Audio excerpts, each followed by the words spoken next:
Donc aujourd'hui, en fait, on est dans le 3e webinaire introductif du projet Axel 4.0, donc accélérateur d'industrie du futur de la recherche aux compétences. Il y a eu un premier webinaire qui a ouvert le bal, on va dire, dédié à l'intelligence artificielle. Nous avons eu un deuxième webinaire, donc ça c'était la semaine dernière, c'est ces deux webinaires sur la fabrication additive. Et puis donc aujourd'hui on est plus sur la partie éco-industrie. Et il y a un 4e webinaire qui sera le webinaire de clôture, donc la semaine prochaine sur la digitalisation de l'offre. Voilà, quelques mots sur le projet Axel 4.0. Donc effectivement, c'est un projet qui est né à la fois de la volonté des acteurs du territoire de travailler sur l'avenir de l'industrie de lin, de travailler sur la transformation 4.0 en proposant un écosystème vertueux, un écosystème d'innovation, d'accompagnement, également de formation. Ce projet, il est aussi le fruit de la collaboration que l'UMM de lin entretient avec Grenoble INP Génie Industriel maintenant depuis plus de 10 ans, puisqu'on a eu d'autres projets, et donc on va dire Axel est aujourd'hui le plus gros qu'on mène ensemble et qui a donc été lancé en mi-septembre dernier. Donc en tout, on a 2 dispositifs qui viennent financer ce projet. C'est environ 3,4 millions de budget. Axel donc appartient à la chaire Transformation 4.0 qui est détenue par Grenoble INP Génie Industriel et l'UMM de lin, dans lequel on va retrouver des dispositifs que vous connaissez peut-être, le parcours dirigeant, le diagnostic 4.0, des projets de recherche, par exemple Flexman, là, qui a été lancé aussi dernièrement. Voilà, enfin, en tout cas, on va dire, la chaire constitue un écosystème dans lequel on cherche à innover avec notre partenaire historique. Axel 4.0, donc le porteur, c'est l'UMM de lin. On a créé un consortium pour mener ce projet, dans lequel est associé, donc bien sûr, Génie Industriel, UMM, l'AFPMA et le lycée Caria. Et puis, il s'inscrit avec les partenaires industriels, les autres partenaires du territoire, et en lien avec d'autres initiatives qui ont lieu soit sur le territoire de l'Ain, soit plus largement au niveau Auvergne-Rhône-Alpes, voire même national. Donc ce projet Axel 4.0, donc de la recherche aux compétences, les objectifs, c'est, comme j'ai pu le dire, accélérer la transition numérique, c'est mutualiser les compétences techniques et pédagogiques, fabriquer les compétences de demain pour mener ces transitions, construire aussi un levier qui est important, un projet collaboratif, en créant des synergies entre les différents acteurs, qu'ils soient économiques, entreprises bien sûr, institutionnels, etc. Pour augmenter donc le nombre d'entreprises embarquées dans cette transformation. Et on a aussi un sujet sur l'attractivité des métiers, puisqu'on sait qu'en travaillant sur ces sujets, on souhaite aussi attirer des talents, et peut-être le sujet du webinaire du jour est aussi un axe important pour travailler sur ce point. Donc la manière dont on travaille, c'est vraiment de partir des besoins des industriels qui vont travailler avec les chercheurs, les formateurs, pour derrière produire des outils, des contenus de formation, des méthodes, des cas, des ateliers de partage qui permettent à l'industrie du territoire de progresser. Axel 4.0, donc c'est 4 axes, donc la digitalisation de l'offre, refabrication additive, intelligence artificielle pour le manufacturing et industrie éco-responsable. Et aujourd'hui, on est sur le 4e axe, donc un webinaire introductif. Oui, j'ai pas dit, donc ce sont des projets qui sont sur 3 ans. Ici, vous avez l'équipe projet donc, qui est dédiée aujourd'hui à Axel 4.0, avec un copilotage. Donc, vous retrouvez moi-même, donc Emmanuel Perret, et je copilote avec Marianne Ledin, donc de Grenoble INP. On s'appuie sur Vincent et Chloé dans ce pilotage qui sont ici présents. Et ensuite, par chaque axe, un binôme pour piloter, un binôme constitué du réseau de l'UMM de l'Ain, une personne du réseau de l'UMM de l'Ain et une personne de Grenoble INP. Et sur l'axe 4 qui nous intéresse aujourd'hui, donc c'est Elmi qui se présentera juste après, et moi-même qui copilotons l'axe, également en lien avec Julie Dalban Canassi qui interviendra aussi aujourd'hui. Dans chacun des axes, on recrute soit des thésards, soit des post-docs pour œuvrer. Donc nous sommes en cours de finalisation sur la partie éco-industrie, sinon sur tous les autres axes, nous avons pu intégrer Boris, Sergio et Miller. Voilà, ici, ce que j'ai déjà pu dire, je rappelle rapidement quelques livrables. Hein. On a l'intention aussi de créer un Fab Lab qui serait situé donc à la FPMA, donc des boîtes à outils, des contenus de formation, des partages, des démonstrateurs, des POC. Il y a également un incubateur dans ce projet. Enfin voilà, sachant que les livrables vont aussi se construire au fil du temps avec les industriels. Pour introduire ce webinaire et voilà, sans transition, pour que je puisse ensuite céder la parole à Elmi, je fais juste un petit extrait de l'étude, mais très court, pour donner un peu de contexte à cet axe, sachant que on refait une présentation donc le 8 février en webinaire également, qui visera à présenter les résultats complets de l'étude Campus Éco-Industrie. Donc en fait, c'est une étude qui a été menée c'est une étude d'opportunité pour à la fois faire le point où on en est sur le territoire de la transition écologique industrielle et également donner des éléments de réponse à la question est-ce qu'il faut créer un campus dédié à cette thématique. Donc c'est très succinct, hein, c'est pour donner quelques éléments de contexte, hein, encore une fois.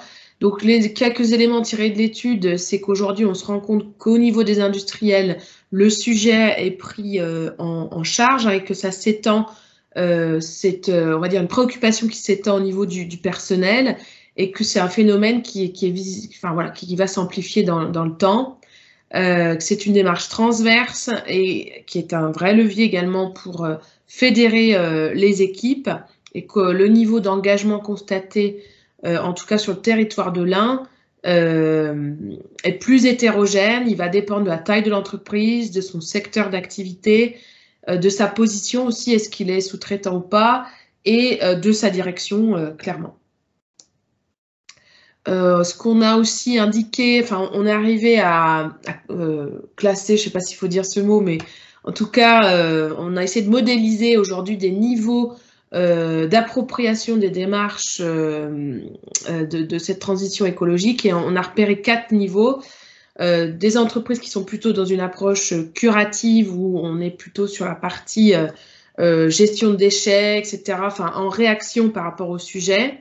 Ensuite, on passe à une approche plus préventive où on commence à intégrer des pratiques d'éco-conception, donc dès la pensée du produit. Et puis, après, le troisième niveau qu'on a identifié, qu'on a appelé économie circulaire, où là, l'entreprise va avoir dans ses préoccupations, en plus de réutiliser les matières premières, de s'inscrire dans des échanges locaux, des circuits courts, et de s'intégrer dans l'ensemble de l'écosystème auquel elle appartient et dans le territoire. Et puis enfin, le quatrième niveau, qui est l'économie régénérative, où là, il s'agit finalement que l'entreprise ait un impact positif et non pas négatif en termes d'environnement, c'est-à-dire par exemple qu'elle produise plus de ressources qu'elle n'en consomme. Voilà. Sur les défis donc, qui se présentent, bien sûr, tirer profit de la transition numérique pour accélérer la transition écologique, même si on sait que la transition numérique amène aussi son lot de problématiques à régler du fait des gaz à effet de serre qui sont émis par tout ce qui est numérique. L'autre défi, donc passer d'une démarche industrie verte de type curative à quelque chose de plus préventif, plus durable, plus global, plus systémique. Pouvoir aussi s'appuyer sur les gros donneurs d'ordre. Travailler sur l'équilibre qui est difficile à trouver entre la redynamisation industrielle et la sobriété. Et intégrer pleinement ce sujet en fait comme vecteur de compétitivité pour les entreprises, mais également pour le territoire et comme levier d'attractivité. Alors bien sûr, dans l'étude, il est souligné à plusieurs reprises qu'il y a vraiment urgence d'agir sur ces sujets, et sachant que ce que la recherche nous dit, parce que beaucoup de chercheurs qui ont été interrogés, c'est qu'on a des solutions qui existent déjà, et qu'il y en a d'autres qui vont être créées dans les 10 prochaines années. Mais en tout cas, on peut déjà s'appuyer sur des solutions existantes. Et puis sur la partie plus compétences, les besoins qui sont identifiés, c'est autour de 3 grands piliers.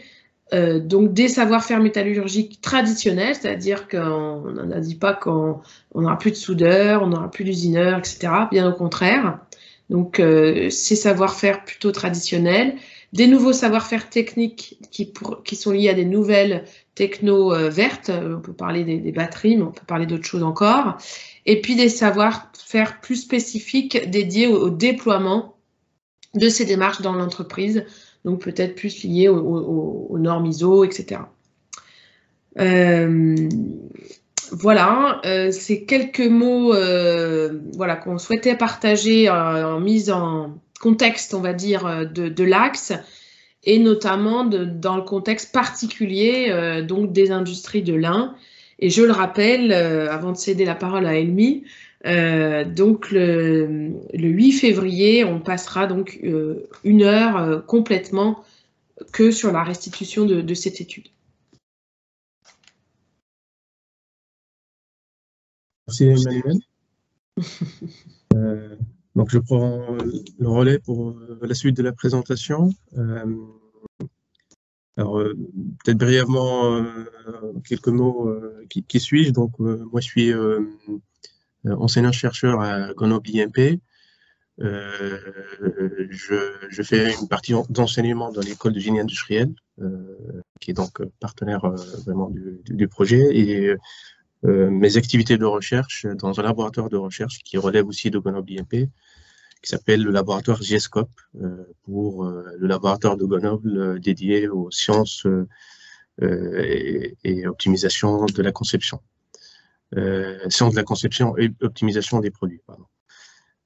Donc je fais le copilotage avec Emmanuel de l'Axe 4. Et donc, dans ce webinaire un peu introductif, nous avons voulu un peu aussi bien présenter les éléments de contexte en se basant donc sur l'étude éco-industrie, mais d'autres éléments de contexte pour lesquels vous êtes peut-être vous êtes un peu informé ou sur lesquels vous êtes au courant. Donc, je repars du dernier point qui est sorti de l'étude qu'Emmanuel vient de présenter, donc les savoir-faire spécifiques dédiés au déploiement de la décarbonation et la transition écologique. Je pense que c'est sous cet angle-là que l'Axe 4 s'inscrit. Donc, c'est là où vraiment notre levier d'action, que je vais en parler à la fin de ma présentation, s'intègrent et peuvent vraiment s'articuler, rentrer en jeu. Donc, voilà, quelques éléments de contexte supplémentaires, un peu plus global peut-être, plus général, et puis progressivement, on va se rapprocher un peu plus du contexte industriel. Je ne vous apprends rien en disant que voilà, il y a aujourd'hui l'enjeu mondial, c'est vraiment la réduction des émissions de gaz à effet de serre. Notamment parce qu'il y a un défi de réchauffement climatique. Voici par exemple une courbe un peu qui montre un peu l'évolution des gaz à effet de serre en France. En bleu, donc on voit une certaine réduction un petit peu, et en vert, on voit ce qu'on appelle les puits de carbone. Ce sont les éléments de la biosphère qui peuvent capter et donc équilibrer, si on arrive à le faire en tout cas, équilibrer un peu les émissions de gaz à effet de serre par rapport à ces éléments de captation. Alors, l'objectif de la France est de réduire de 40% ses émissions de gaz à effet de serre en 2030 par rapport l'année de référence a été prise comme 1990. Et ça, ça a été acté, en tout cas, dans les accords de Paris de la COP 21, dans un objectif de limiter le réchauffement climatique à moins de 2 degrés à l'horizon de 2100. C'est possible encore moins de 2 degrés, donc c'est possible à 1,5 degré par rapport au niveau de température de l'air pré-industriel. Donc c'est une contrainte forte. On voit ici l'évolution de la courbe, en tout cas l'évolution souhaitée pour arriver vers la zéro émission carbone vers 2050. Et en pointillé, on voit un peu l'évolution en tenant compte des mécanismes ou des efforts qui sont faits actuellement. Donc, bon, on voit qu'il y a quand même un petit décalage, un grand décalage même, entre ce qui est l'objectif pour arriver à cette neutralité carbone à 2050 et voilà, la tendance actuelle. Donc ça, c'est un peu sur les émissions globaux en France. Si on fait un focus sur le secteur industriel, proprement dit, donc on voit ici, pareil, l'évolution des émissions de gaz à effet de serre du secteur industriel en millions de tonnes de CO2 équivalent. On voit qu'il y a une nette diminution, ce qui est a priori positif, hein, moins 17% en 2017 par rapport à 1990. Et puis, pardon, moins 44%, et le secteur industriel, il est responsable de 17%. 17% des émissions nationales. C'est un chiffre pas négligeable, mais le secteur industriel reste quand même en dessous des émissions d'un autre secteur qui est le transport, par exemple. Le transport, il est équivalent aujourd'hui à 40% des émissions de gaz à effet de serre en France. Alors, d'où viennent ces émissions industrielles? Elles viennent essentiellement de la combustion d'énergie pour la production et aussi pour des procédés industriels. Donc, c'est les émissions propres vraiment aux procédés industriels donc au niveau français là. Si on regarde dans le secteur industriel, quelles sont les branches qui sont émettrices, les plus émettrices? Donc, il y a 3 branches qui se distinguent nettement.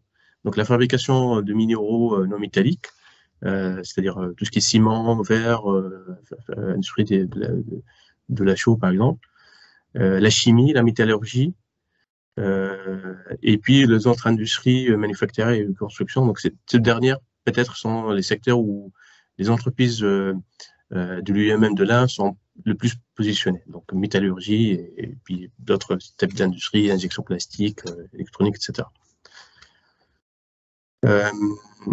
Pareil, si on se projette un peu sur les années à venir, quelles sont les projections? Donc, cette tendance à la réduction va continuer, avec aussi des paliers qui ont été spécifiés, qui ont été fixés pour atteindre cet objectif de neutralité carbone globale à 2050. On voit ici donc les différents paliers qui ont été mis en place pour vraiment atteindre ces objectifs, avec un objectif de réduction de 35% en 2030 par rapport à 2015, et puis 81% en 2050. Ça fait des objectifs assez ambitieux avec des contraintes et des défis très grands à relever pour le secteur industriel. Et pareil, on voit en pointillé la tendance actuelle. Si on continue avec ce qu'on est en train de faire actuellement, bien que on a l'impression qu'il y a pas mal de choses qui est fait, il y a beaucoup d'efforts qui est fait, mais on voit bien que là, il y a quand même un décalage ça reste insuffisant. Alors, c'est pas pour vraiment pour stresser ou pour faire peur, mais voilà, c'est bien pour qu'on soit conscient un peu des défis qui sont en train d'être fixés et de la marche, en tout cas de progrès. Moi, je le considère comme une marche de progrès à mettre en place pour essayer d'atteindre ces objectifs-là et de réduire donc ces émissions de gaz à effet de serre. Alors, comment faire? Donc, il y a pas mal de rapports, pas mal d'études, que ce soit du monde de la recherche scientifique, qui viennent aussi de la réglementation, des aspects aussi stratégiques. Donc, il y a un rapport qui est sorti par le ministère de la Transition écologique et solidaire qui synthétise une stratégie nationale bas carbone. Et donc, cette stratégie-là définit les objectifs de réduction des émissions de gaz à effet de serre à court et moyen terme. Et donc, pour atteindre cette neutralité carbone à l'horizon 2050 et réduire de manière plus générale l'empreinte carbone des Français. Alors, elle définit un certain nombre d'orientations. Certaines sont des orientations transversales, donc qui sont valables sur différents secteurs. Et puis, il y a des orientations qui ont été décrites dans cette stratégie qui sont plus sectorielles. Donc, le rapport reprend secteur par secteur, qu'est-ce qu'il faudrait faire, quelles recommandations il faudrait faire pour justement atteindre ces objectifs. Et donc, dans cette stratégie nationale bas carbone, dans le secteur industriel, 3 orientations ont été définies. Accompagner les entreprises du secteur industriel vers la transition, développer des technologies en de rupture, donc bas carbone, et maîtriser l'énergie, maîtrise de l'énergie, de la matière et développement de l'économie circulaire. Alors, en rouge là et en gras, on peut voir les orientations, que ce soit sectorielles ou transversales, qui peuvent être pertinentes pour notre projet Axel 4.0 et notamment dans l'axe 4, sujet de notre webinaire. Donc, les actions qu'on pense proposer dans notre projet s'inscrivent dans cette orientation d'accompagner vers la transition et aider à faire mieux la maîtrise de l'énergie et de la matière et développer l'économie circulaire. Et d'ailleurs, c'est ce qui a été sorti aussi dans le rapport, dans l'étude qu'Emmanuel a présentée quelques minutes avant sur ce lancement du campus éco-industrie. Et puis, dans les orientations transversales, il y a aussi l'effort de l'éducation, la sensibilisation, la formation professionnelle, la qualification. Emmanuel a souligné l'importance des compétences de demain, donc dans l'industrie du futur, mais aussi pour la soutenabilité. Ça, c'est aussi un levier d'action très, très important sur lequel il y aura pas mal d'actions qui seront lancées dans le projet l'Axel 4.0. D'autres éléments de contexte sur le plan législatif réglementaire. Donc, au niveau européen, c'est un peu ce qu'on appelle le pacte vert pour l'Europe, le Green Deal. Donc, c'est une sorte de feuille de route européenne pour développer l'économie circulaire, pour développer la soutenabilité. Donc, la première feuille de route a été lancée en 2015 avec un calendrier comportant 54 mesures. Hein. La feuille de route initiale du Green Deal et ensuite en 2020, donc le lancement de la nouvelle feuille de route européenne portant sur le plan d'action d'économie circulaire. Sur le plan législatif et normatif, en France, bien avant cela, il y avait quand même pas mal de normes environnementales, toutes les familles de normes ISO 14000, la famille des normes ISO 26000 sur la RSE. Donc ça, c'est quelque chose je pense que beaucoup d'industries sont plus ou moins sensibilisés. Il y a une nouvelle norme qui pour l'instant est une norme expérimentale, une norme française sur l'économie circulaire et qui spécifie qu'est-ce qu'il faut mettre en place en termes de pratiques d'économie circulaire. Et puis les normes 14000 sur l'éco-conception, sur les normes environnementales 14001, etc.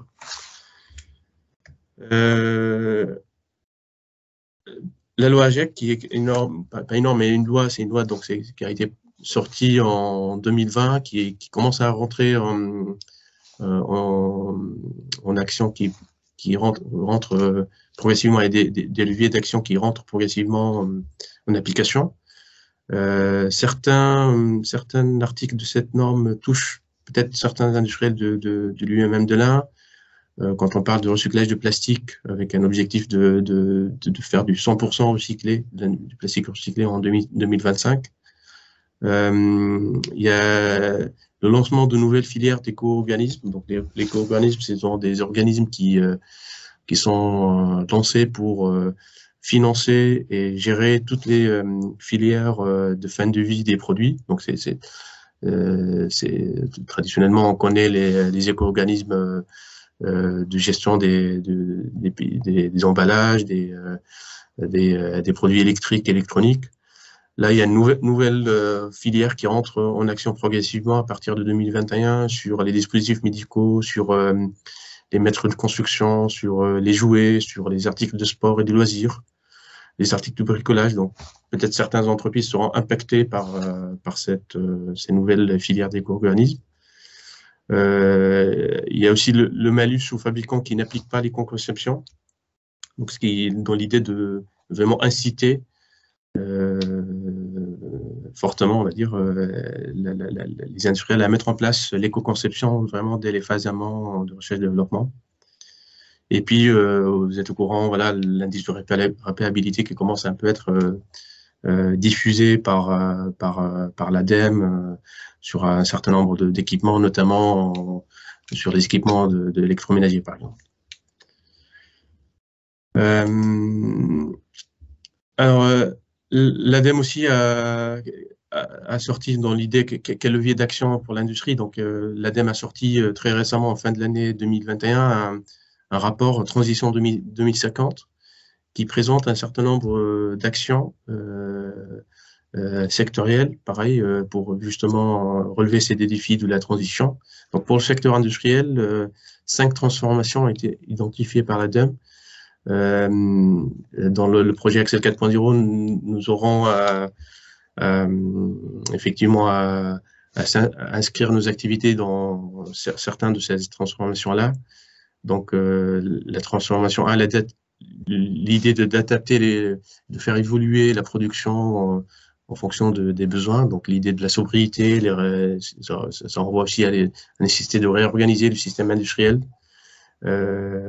Évolution de compétences encore, donc ça c'est quelque chose qui a été souligné aussi tout à l'heure.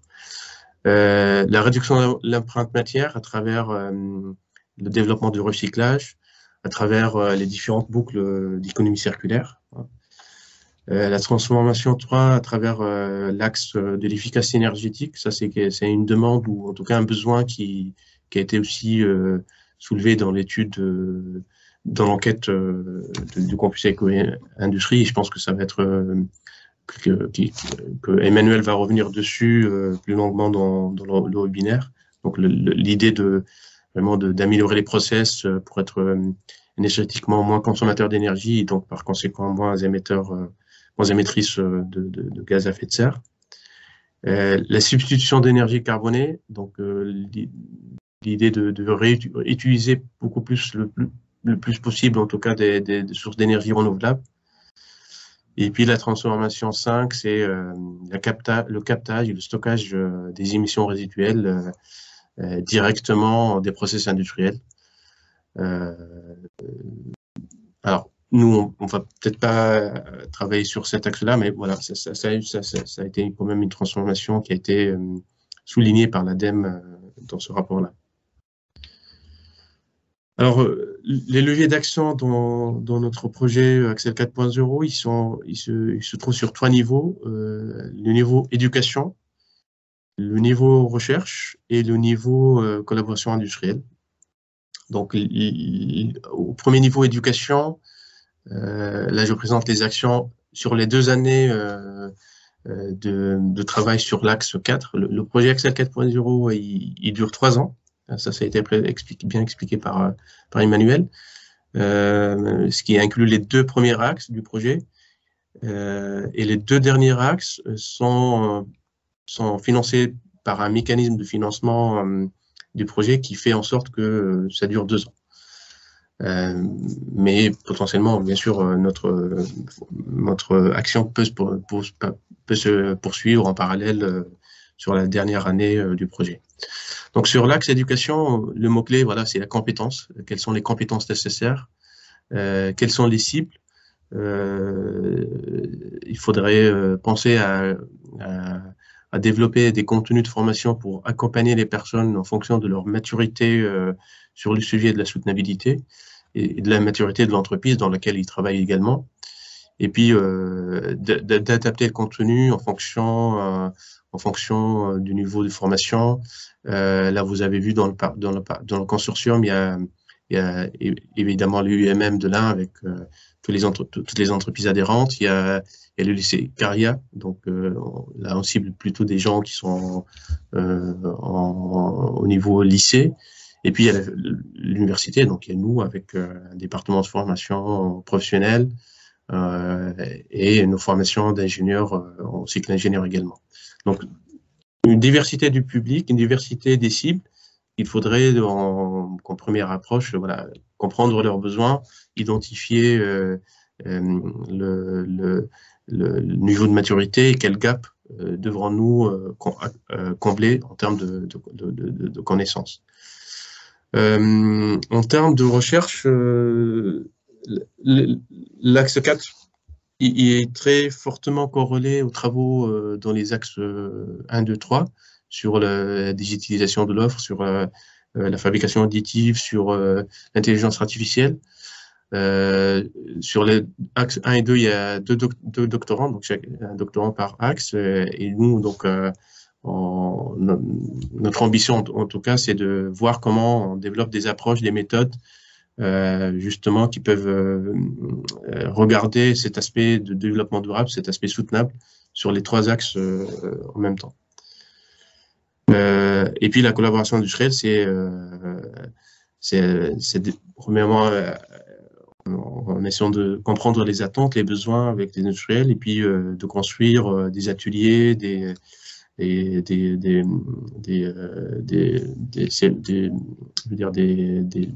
sessions de formation, peut-être aussi des contrats d'accompagnement pour identifier des études de cas où on peut mettre en pratique et tester les approches et les outils développés dans cet axe-là. Donc, l'année 1, elle est concentrée ou elle est centrée sur vraiment la conception, le développement des contenus, la marche du travail. Et puis l'année 2, c'est l'année de déploiement où on teste les approches, on les met à disposition. Pareil sur le 3 niveaux, éducation, recherche, collaboration industrielle. On a l'ambition de mettre en place une plateforme numérique pour la formation, sur l'idée de faire du blended learning, c'est un peu de formation présentielle, mais la formation aussi à distance. On a pas mal d'expérience sur ça. Niveau recherche, c'est la formalisation des approches avec la dimension environnementale, l'expérimentation, le fait de faire des études de cas sur des cas industriels. Et puis, ça c'est aussi avec la collaboration industrielle, c'est voilà, d'identifier potentiellement des cas d'études pilotes pour vraiment mettre en place et déployer les outils développés dans ce projet-là. Alors, ça a été notre ambition pour Axel 4.0, mais on part pas du rien. On a quand même un certain nombre d'années d'expérience. On a un certain nombre de réussites qu'on pourrait éventuellement partager avec vous comme exemple d'actions qui ont été menées dans cet objectif d'accompagner ou de développer des contenus de formation autour de la soutenabilité. Alors, je présente 3 initiatives différentes, il y en a plusieurs, hein, 3 initiatives avec un niveau européen, un niveau recherche francophone et puis un niveau en relation avec les entreprises à travers le département de formation continue. Donc, au niveau européen, ça c'est c'est vraiment des exemples sur des projets sur lesquels moi personnellement j'ai travaillé à Grenoble IMP dans le cadre d'un consortium monté et financé par un institut qui s'appelle l'Institut européen d'innovation et technologie, qui est un organisme de l'Europe qui vise à structurer les activités d'innovation, de création d'entreprises et de recherche d'innovation de l'Europe.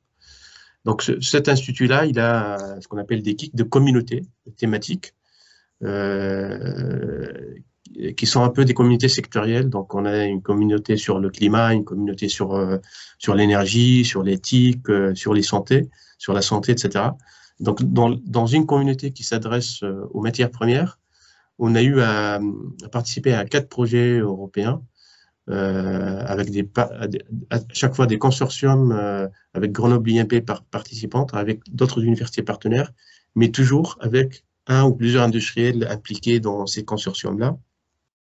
Le chapeau, le socle commun de ces 4 projets que je vous présente aujourd'hui, c'est développer des contenus de formation et des supports aussi pour sensibiliser, former les professionnels et les élèves ingénieurs sur les outils de l'éco-conception, de l'économie circulaire d'une manière générale.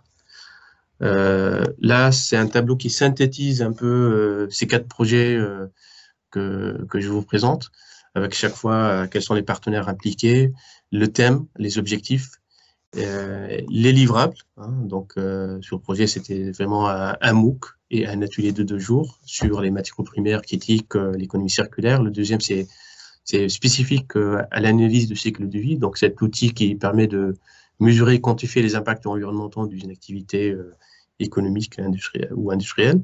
Donc, le livrable, c'était un atelier testé, validé avec des industriels sur 2 jours.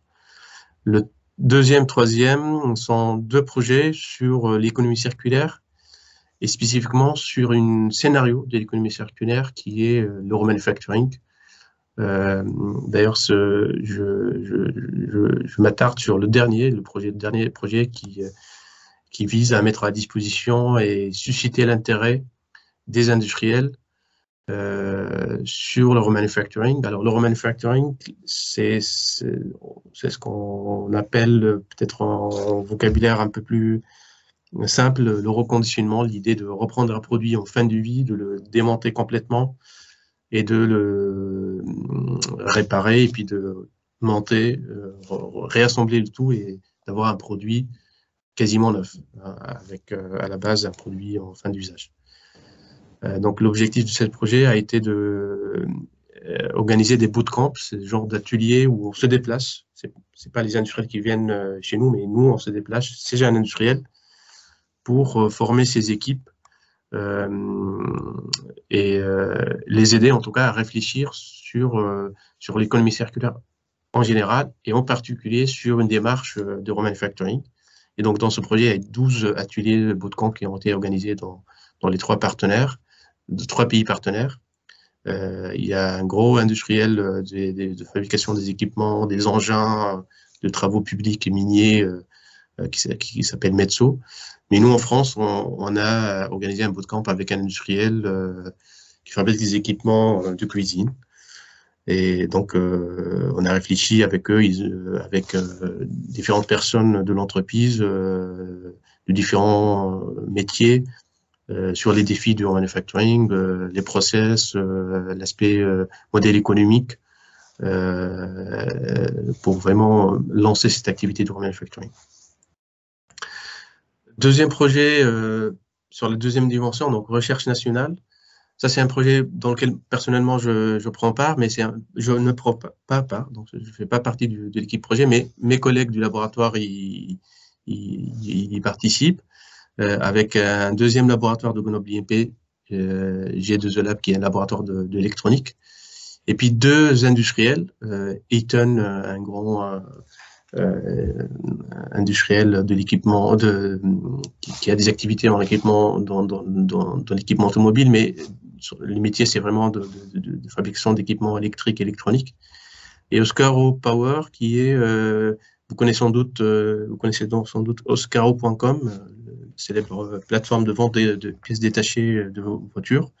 Et Oscaro Power, ça fait partie de la même entreprise dédiée la fabrication, pas la fabrication, mais vente et assistance pour l'installation des panneaux photovoltaïques. Et ce projet ANR, c'est des grands programmes nationaux de recherche, visent à étudier les multiples vies en captant la valeur de l'électronique de puissance et identifier les scénarios possibles et évaluer leur faisabilité. C'est un projet de 4 ans. Il y a 2 thèses qui ont démarré cette année et 2 ingénieurs de recherche qui vont être recrutés. Et l'étude, c'est d'étudier les 4 scénarios possibles à privilégier pour minimiser ou maximiser la valeur résiduelle de l'électronique de puissance. Donc en bleu, voilà, le scénario linéaire de extraction des matières, fabrication des composants, des systèmes, usage de ces systèmes d'électronique de puissance. Et l'idée, voilà, comment on développe des scénarios dits circulaires, hein, donc maintenir le plus possible l'équipement à travers la réparabilité, développer la seconde vie, réutiliser à travers le reconditionnement, le remanufacturing et dernier recours, développer plus le recyclage. En tout cas, le défi, c'est éviter la boucle rouge là, qui consiste à jeter ou considérer le produit en fin de vie comme déchet. C'est un projet qui démarre, donc c'est vraiment très très récent.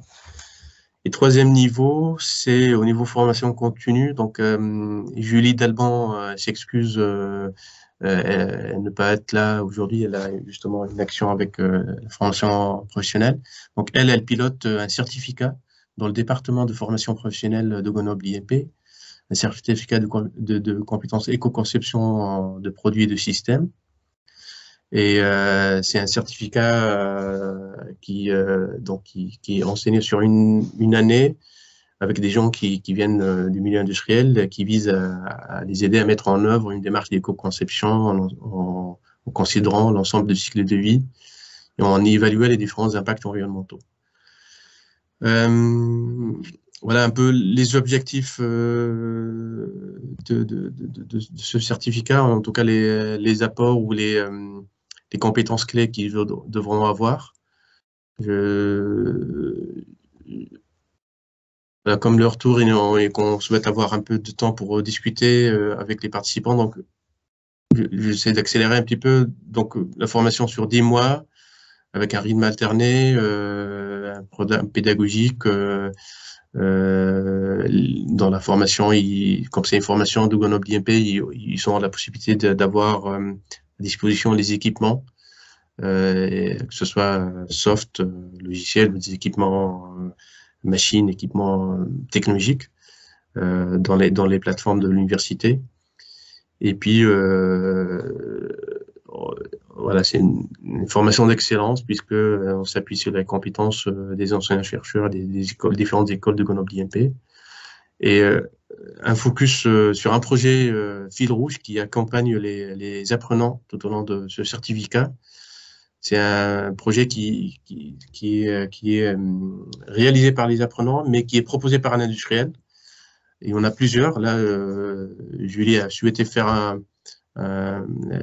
présenter l'exemple d'un projet actuellement qui est en train d'être étudié par les apprenants, proposé par une industrie qui est localisée dans la région, hein, et qui souhaite évaluer les impacts environnementaux de stockage des données de ses clients et améliorer ses offres de conséquences. Donc en gros, c'est un fabricant d'équipements. Il y a beaucoup de métallurgie, de mécanique, etc. Mais il y a aussi une couche suivie de performance avec un système d'information. Et le dilemme, est-ce que ce système d'information, toutes ces données-là sont stockées dans data center mutualisé chez l'industriel, ou bien on dispatche un peu différents petits data centers chez les clients. Donc, les apprenants doivent faire des études, doivent faire des recherches pour mesurer les impacts environnementaux de chaque solution et aider l'industriel en tout cas, qui a soumis ce projet à avoir une idée et puis lui donner les clés de la décision. Voilà en gros un peu ce qu'on a souhaité partager avec vous. Avant de passer au moment de l'échange, voilà un petit rappel des différents webinaires qui vont suivre. Donc le prochain, la semaine prochaine, puis il y en a d'autres aussi qui sont organisés. Puis un moment très très important pour nous, en tout cas pour le projet Axel 4.0, c'est le World Café le 15 mars, où ça va être vraiment un contact plus approfondi, plus direct avec les industriels pour être à l'écoute de leurs attentes et leur exposer un peu ce que nous souhaitons faire dans ce projet.